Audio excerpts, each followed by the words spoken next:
Now, this is radio, but me and Father Bob as Right. two adult men over bar mitzvah age, because that's what you need to be witnesses in Torah law. Oh, I Right, see. yes, And you are we go by officially Torah- adult, yes. Yes, we are. We can say this man in front of us Yeah. is green. Yes, I am. And you've got a little scale pattern on your Yes. on at least your arms. Well, and your on face. my entire body, really.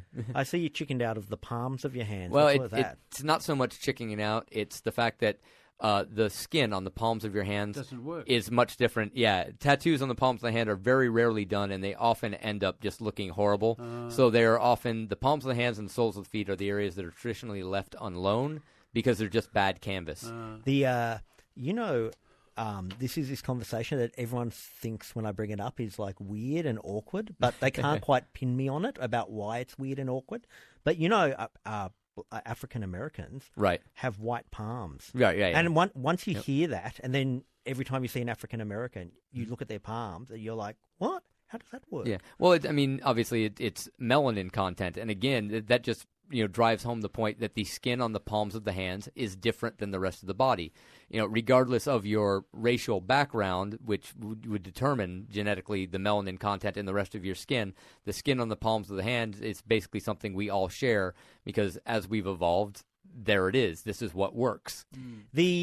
Now, comedy tradition, most people would understand what that's based on. Is the whole full body tattooing some part of some tradition and some history that most people don't know about? I do see myself as part of a longer tradition. If you go back, the first human being sort of exhibited as a tattooed person occurs in roughly the early 1600s and then develops as more and more people you find exhibiting themselves and their tattoos. Sometimes they're indigenous people that were brought back to the West. Sometimes they're Westerners who chose to become part of indigenous cultures and then return.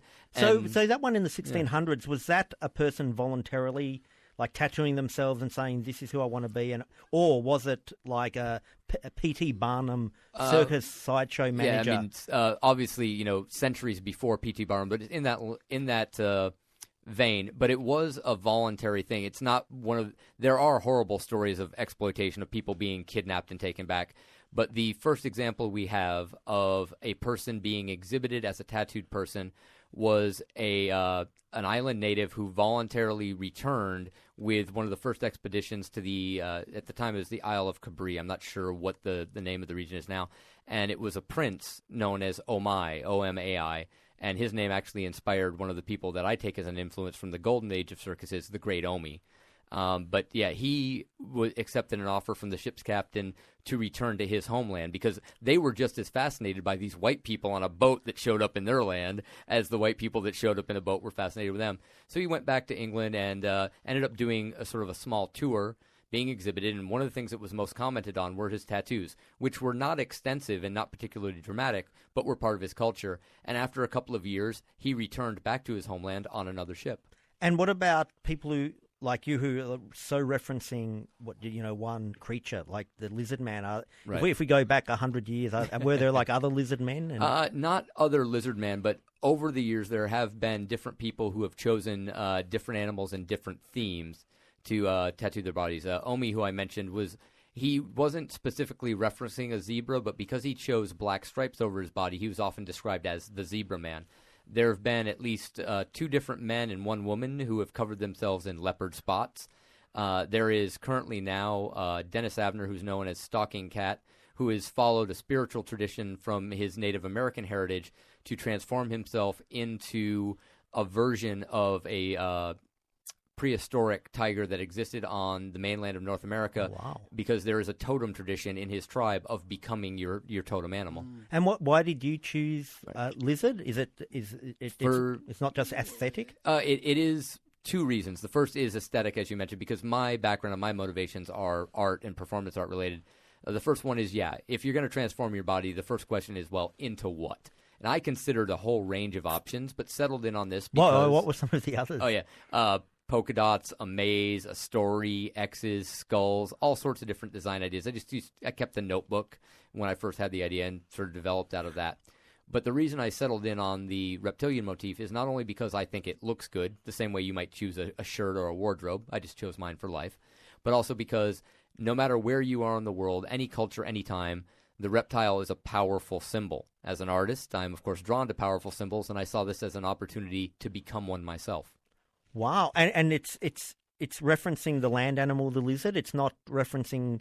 Because I looked at you and I thought, a bit of H.P. Lovecraft, and it's kind of like... I'm a big fan of Lovecraft. An aquatic kind of, one of those mysterious aquatic creatures. Right. Well, it is reptilian and not fish. And one of the easy ways you can tell that, if you're looking at a scale, the difference between reptile scales and fish scales is reptile scales come to points, fish scales are rounded. And do you think, do you internally change once you do things like this to your body? I really look at it as making my external appearance better reflect my internal ideas and views. And a lot of people have said that, like they've asked, have you become a different person, or were you trying to change the person you were? And I say, absolutely not. This is not a transformation of myself in terms of who I am. It is an expression of myself and who I am. And do you think, like for you personally, is it not that melodramatic, and it's just like, other people think it's melodramatic, right? And for whatever reason in your head, it's just a thing. Yeah, to me, this is me, and I think the people who have the best perspective on that are my parents. And if you were, like, a lot of people look at me and they think, in their heads, they create this scenario where I just woke up one day and did this, and that wasn't it. This has been a very long, natural, organic process. My parents have watched me develop. I often compare it to, say you were looking at the works of Picasso, but you didn't have the middle. All you had were student sketches, and then you had cubism. And you would wonder, how did this happen? People say the same thing to me. They see a picture of me as a kid, perfectly normal. They say, how did this happen? Well, I'm like, from that picture, you can't tell that kid was already thinking about the things that led to me to this. My mom has actually said of me, to her, it would be stranger if I wasn't Lizardman. Tonight, Sunday Night Safran gets under your skin and into your body. Triple J. And joining us is a man who is green from the top of his head to the... tip of my toes. His name's Eric the Lizardman Sprague, and he's in Australia as part of Ripley's Believe It or Not. Yep, this one you can believe. Now, you mentioned before that one of your colleagues... Mm-hmm. became a cat because of spiritual reasons. Is anything going on like that inside yourself? For me, no. I'm actually, I think the best way that I could describe myself is probably as an atheist. I have no spiritual tradition that I particularly follow. I've been very interested and studied a number of them. I think that if that's your thing, that's fine, but it just hasn't been mine in my life so far. And do you reckon, is there anything we don't know about you that once we unlock that mystery, we'll go, oh, that's it? Like at the end of the film, like the M. Night Shyamalan, where there's this missing fact that changes everything. Like, will we find out that, you were bullied for like your entire school years, and then we'll go, I can imagine. Unfortunately, those are great plot devices in movies and books, but real life just isn't like that. I think that, there's nothing that I could say that is the big key. I mean, we can all play that game. We could say, why did you end up in broadcasting? And we could look back and say, you talk to your toys as if they were an audience. You can cherry pick, but the reality isn't like that. We are the results of many different influences and forces throughout our lives. And, that is who I am as well. What countries have you been to? And have people just totally, been baffled way more than like a Western audience is baffled when they see you? I think for me, I try not to generalize too much. I mean, obviously, I celebrate my own individuality, and I like to respect that in other people. But with that said, I have had the luck and opportunity to travel across 5 continents, over 20 different countries. And there are definitely some differences, in different places. And it varies even within them, from cities to rural areas and stuff like that. But the most common thing is basically the double take and the stare, and people wondering exactly what's going on. And fortunately, often in a very positive way. I was a little bit, one of the reasons I was so cautious in developing is I kind of thought, how much am I going to ostracize myself from the rest of the world by doing this? But the result has been the very positive surprise of finding out that most people are just genuinely curious and very, very nice about it. And no one's angry at you? Well, I wouldn't say no one. I think that no matter what you do in life, there's going to be somebody that's going to criticize you and hate you. There are often people, in my experience, it's often been people that have sort of very extreme fundamentalist views, like in the States, where they give you that whole your body is a temple, you shouldn't have done this to yourself, and but I think that like most hate and most prejudice, it comes from a fear and a lack of understanding. And when I'm given the chance to dialogue with people, even if they don't say, okay, it's all right, they often come away with an understanding of me that makes them more forgiving of it. When did you start the modification? I started when I was 21 in 1993, but that was after 3 years, as I said, of planning and consideration. The original idea came to me when I was about 18. Yes. And the ferrets? Well, you've aged very well. No, thank you. If you're 21. I'm 40 now, yes. Wow. Yeah. How do the ferrets react? Ferrets react to me like they react to anyone, which is play with me and give me food. Yeah. So that they're not nervous. Oh, no. I mean, and I absolutely adore them.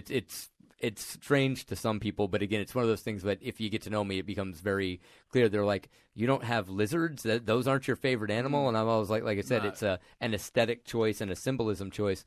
But yeah, ferrets would definitely be my favorite animals, and I love them to death. What I was thinking when I was saying before, do people get angry at you or they bully you or whatever? What's like one of the great things about this angle you have is what can they really pin you on? Because usually, if they go after an artist, it's like, oh, that's so gay. But this isn't gay. Right. Or it might be, it's not you're trying gay to be or straight. Yeah, you're trying to be an elitist.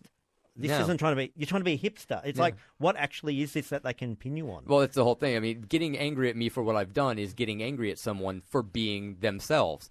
And the other thing is that, I would never say to someone else that you should get tattooed or you should split your tongue. I don't do that. What I say to other people is, look at the principles that I represent. The example that I set is not go out and get tattooed. The example I set is figure out who you are and live your life as yourself on your own terms without hurting anyone. That I think is the big one where, people if they want to try and criticize me, I'm like, I welcome your attempt, but ultimately, what are you saying? What bad thing have I done? I've never harmed another person. I am only, albeit a little bit weird, I am only trying to bring joy and wonder to the rest of the world, make the world a more interesting place. It's a good green. It's hard to get across, but it doesn't come across at all threatening. I don't know what I was thinking in my head, but for some reason it's not threatening. Well, yeah, it's funny. Like, sometimes people will look at pictures and they'll be like, oh, people must be scared of you. You must scare little children or whatever. And I'm like, it's hard. That just tells you. I mean, I'm sure I can find. We do it with politicians all the time, right? If you're on one side, you always use the picture of the politician from the other side that looks the worst. So you catch him in mid-word or something like that unflattering photo. Well, a lot of photos of me look like I might be scary, but I think if you meet me, I obviously don't have that demeanor. Now, relationships. I've been married, will be 9 years in a couple of weeks in November. Wow, so she met you whilst you were... Yeah, I was on tour performing. The very first time I came through Austin, Texas, she came out to the show, and as we jokingly like to say between each other, she's the groupie I kept.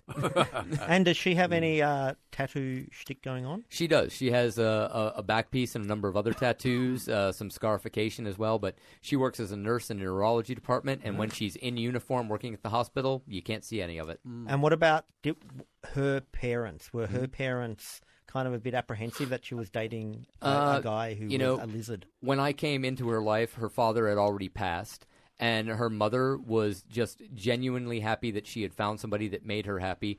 And again, kind of like our conversation here, like you said, you didn't really know what to expect from the pictures, but once I got to meet her mom and talk to her, she was, again, just very happy that she had met someone that was going to be good to her and made her happy.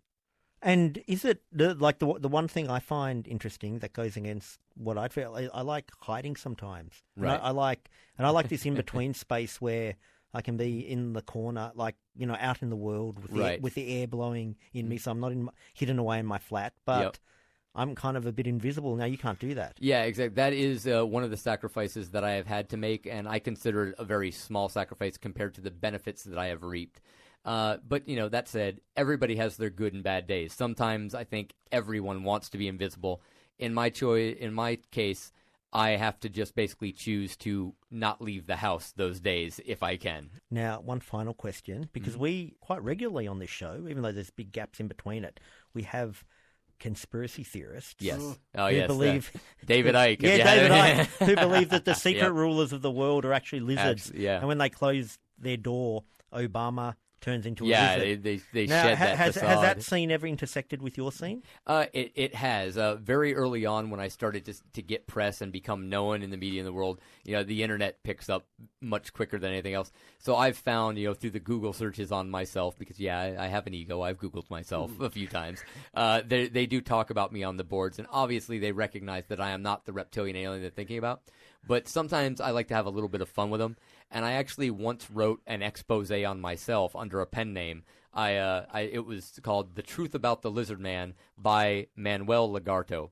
Now, if you know your Spanish, that's man lizard translated out. So, in my "Truth About the Lizardman," I claimed that I was actually a government experiment to condition people to accept reptilians in the world. By me going out looking like this and being positive, it would make it easier when the reptilians who didn't disguise themselves showed up to infiltrate and take over the world. I mean, a complete stand-up of the conspiracy theory, but I think you got to have fun with stuff like that. Now, thank you very much, Eric. Oh, it's been my pleasure. Thank you for having me. And I bet you the moment we go off air, you'll kind of turn into like George W. Bush.